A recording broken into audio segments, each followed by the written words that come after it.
یہ وفاقی کابینہ میں یہ جو بھی 4 وزراء کی شمولیت کا امکان ہے، احتشام صاحب اس پہ میں آپ کا کامنٹ بھی چاہوں گی۔ ایک طرف تو ہم معیشت کو بڑا بیلنس کرنے کی باتیں کرتے ہیں، اخراجات میں کمی کی بات کرتے ہیں، کفایت شاری کی بات کرتے ہیں، اور دوسری طرف فضا کوئی جواز نہیں ہے، اب کوئی جواز نہیں ہے یہ اس کو وفاقی کیبنٹ کو ایکسپینڈ کرنا، سوائے اس کے کہ جی کچھ لوگ جن کو سمجھا جاتا ہے کہ جی ان کو نوازنے کی ضرورت ہے، بڑے سے اس کے ساتھ ہمارے ساتھ ہیں،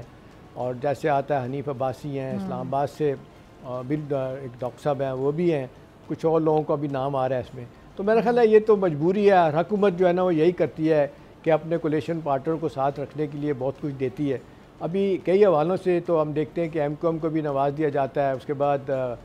پی ایم ایل کیو ان کے بھی 1-2 بندے ایڈجسٹ ہو جاتے ہیں۔ پیپلز پارٹی نے تو ایک ان پرنسپل ڈیسیجن لیا ہوا ہے کہ جی ٹھیک ہے ہم اتحادی ضرور ہیں، لیکن آپ اگرچہ لوگ اعتراض تو کرتے ہیں کہ بھی سارے آئینی عہدے آپ نے لیے ہوئے ہیں، ویسے تو آپ ہمارے ساتھ آ جائیں، تو نہیں آتے، تو لگتا ہے یہی ہے کہ یہ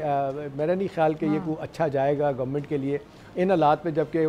خود فائنانس منسٹر کہتے ہیں کہ صورتحال اتنی اچھی نہیں ہے، ہمیں بہت محنت کرنے کی ضرورت ہے۔ کھیل صاحب، زرداری صاحب نے بھی جو جیالیں ہیں ان کو ہدایت کی پنجاب کے جیالوں کو کہ جی بجٹ تک صبر کریں، اس پر آپ کا میں کامنٹ چاہوں گی۔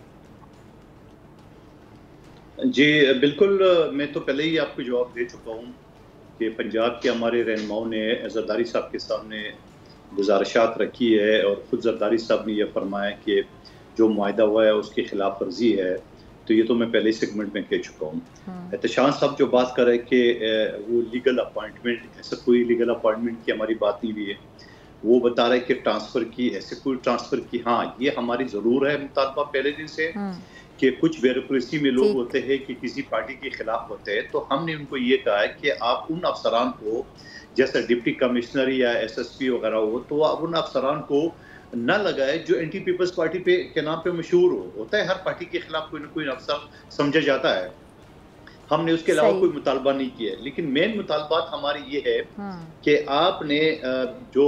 سندھ میں سیلاب زدگان کے مکانات بن رہے، اس نے آپ نے وعدہ کیے، آپ نے اپنا وعدہ پورا نہیں کیا کہ 4 منصوبہ جو پچھلے 25 سال سے التوا کا شکار ہے، وہ وفاق اپنے حصے کا پیسہ نہیں دیا رہا ہے، کہ 5 منصوبہ ہم نے بنایا تھا جو میرے اور شہباز شریف صاحب کے اور مخبر خاص مصطفیٰ کمال کا جو حلقہ ہے اس میں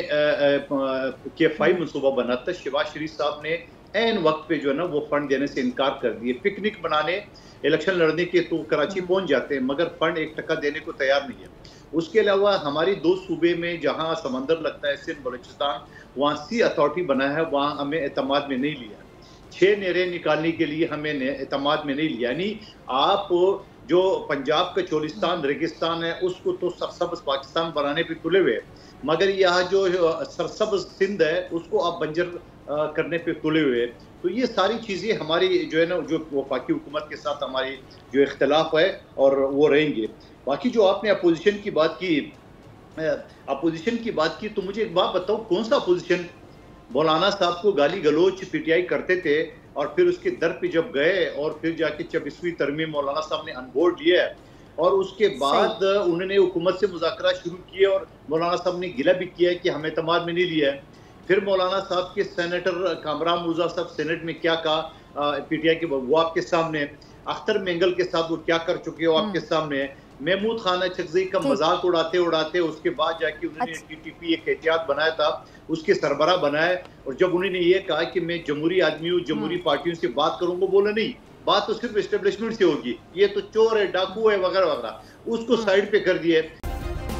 سبسکرائب کریں اور بیل دبائیں تاکہ کوئی خبر رہ نہ جائے۔